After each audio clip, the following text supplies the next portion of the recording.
Welcome, curious minds, to another deep dive. Today we're plunging into quite a pivotal historical document. It really shaped a whole era of international relations. Mhm. We're going to unpack some key bits from George Kennan's 1948 analysis, which was titled The Inauguration of Organized Political Warfare. Our mission really is to cut through some of the dense policy language and history to get at what Kennan actually meant by political warfare, and not just the definition, but why he thought it was so critical for the U.S. back then, and some of the really specific, maybe even startling operations he was suggesting. Get ready for, I think, some real insights into that strategic thinking, the actions short of actual war. Yeah, and what's really fascinating here, I think, is how this early Cold War document gives us a kind of blueprint. It helps understand statecraft in a way that goes, well, way beyond just peace treaties or declarations of war. It really challenges us even today to think about that whole continuum of international struggle. Okay, so let's start right there. Political warfare. Sounds pretty serious, maybe a bit ominous. What did Kennan actually mean by that? How did he define it? Well, he lays it out quite clearly, actually. He calls it the logical application of Clausewitz's doctrine in time of peace. Hmm.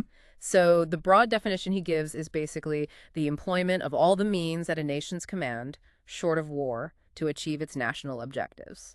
All the means, short of war. That sounds incredibly broad. It is. It's a huge spectrum. And he breaks it down further into two main types, overt and covert. Okay. So overt, that's the stuff you generally see. Traditional diplomacy, political alliances, economic measures. He specifically points to the Marshall Plan, the ERP, as a key example. Right, the European Recovery Program. Makes sense. And also what he termed white propaganda, basically, official information, public diplomacy, stuff that's openly attributed. Okay, so that's the overt side. What about covert?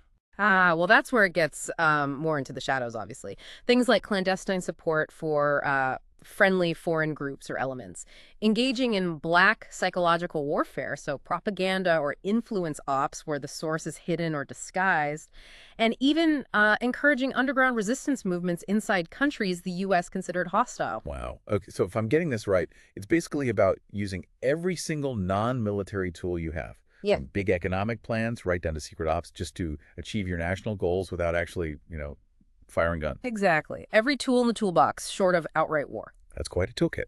So what pushed him to say the U.S. needed this? Why this urgency in 1948 to formalize organized political warfare? What was going on? That's really the crucial question, isn't it? Kennan looked around and saw, well, first, that other powers, like the British Empire historically, they understood this stuff. They used these principles effectively. But he really focused on the Kremlin.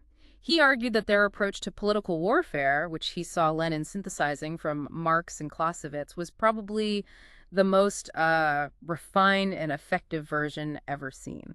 So the Soviets were already playing this game at a very high level. At an expert level, in his view, and he felt the U.S. had some serious disadvantages, some handicaps, as he put it. Handicaps? Like what? Well, he pointed to a few things. One was the common American belief that there's this really sharp, clear line between peace and war. Another was a tendency, he thought, to see war almost like a sporting contest, kind of separate from the political goals. That's interesting. Yeah, and also a kind of national desire for a single political cure-all for very complex world problems, and maybe underlying it all, a reluctance to really face up to what he called the realities of international relations, the perpetual rhythm of struggle in and out of war. Wow. So he's basically saying the U.S. was kind of naive, Yeah. held back by its own ideals about how the world should work, maybe. Yeah. Failing to see this constant underlying struggle that others, especially the Soviets, were already deep into. Precisely. That's a great way to put it.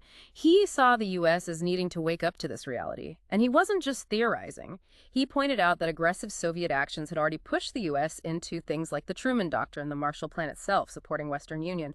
He said these actions should be recognized as such, as political warfare. The U.S. was doing it, he argued, just not systematically or consciously enough. Okay, so the U.S. is already in this struggle, maybe without fully realizing it, and hampered by its own worldview. What did Kennan actually propose they do about it? Especially regarding these covert operations he mentioned. Why the push to formalize that side of things so urgently in 48? Right. His argument was pretty stark. He said, look, the U.S. has assumed greater international responsibilities. It's now engaged by the full might of the Kremlin's political warfare. Therefore, the U.S. cannot afford to leave unmobilized our resources for covert political warfare. They couldn't just keep, scrambling into impromptu covert operations whenever a crisis hit. They needed a standing, organized capability. This is where it gets really specific, isn't it? The paper apparently outlined actual projects they were thinking about. Can you walk us through some of those examples? They sound pretty eye-opening. Absolutely. He lists several, and they are quite concrete. One was the idea for liberation committees. Liberation committees, what were those? The idea was to encourage a public American organization, maybe privately funded but government-guided, to sponsor committees made up of political refugees from the Soviet bloc. These committees would act as foci of national hope. They'd try to inspire resistance back home and maybe even be the nucleus for all-out liberation movements if war ever came. So public-facing, but with secret guidance. Exactly. Primarily overt, he said, but with covert guidance and possible assistance. He suggested trusted private Americans could set up a public committee to support refugee leaders like Mikolajczyk from Poland or Nagy from Hungary. And interestingly, he frames this as reviving a traditional American form of supporting resistance to tyranny, though he adds a pretty pointed comment that the communists and Zionists have exploited this tradition to the extreme, as witnessed the Abraham Lincoln Brigade and the current illegal Zionist activities. So he saw it as reclaiming a tool others were using against U.S. interests. That's quite a framing. Okay. What else? Then there was support of indigenous anti-communist elements in threatened countries. This was much more straightforwardly covert. The goal was simply to secretly strengthen local groups fighting communism in places where Soviet influence was seen as a threat to the U.S. Again, using private intermediaries for cover, keeping it separate. And he mentioned its urgency specifically because, he wrote, the communists are reported to be planning the disruption of ERP through labor disturbances in France. So, very immediate concerns. Right, connecting covert action directly to protecting overt programs like the Marshall Plan. Exactly. And then maybe the most striking one, preventive direct action in free countries. Preventive direct action, that sounds intense. It was. This was about using direct covert means, but only, he stressed, in cases of critical necessity. The goal was to prevent vital things, installations, materials, even people from being sabotaged or liquidated or captured by Kremlin agents. And he gave examples? He did. Very specific ones, like potential control over anti-sabotage activities in the Venezuelan oil field, or even, quote, American sabotage of Near Eastern oil installations on the verge of Soviet capture. Wow. American sabotage of oil fields. That's what he wrote. And also identifying key individuals threatened by the Kremlin who should be protected or removed elsewhere. Okay, let's just pause on that. Sabotaging oil fields, controlling anti-sabotage in Venezuela, moving key people. These are really concrete, aggressive, almost preemptive actions for peacetime. It shows how high the stakes felt. It really does. It underlines the shift in thinking he was advocating for. This wasn't just passive containment. So, given this pretty wide scope and the secrecy needed, what kind of organization did Kennan actually recommend to run all this? How would it fit into the government? Yeah, he thought about that structure quite a bit.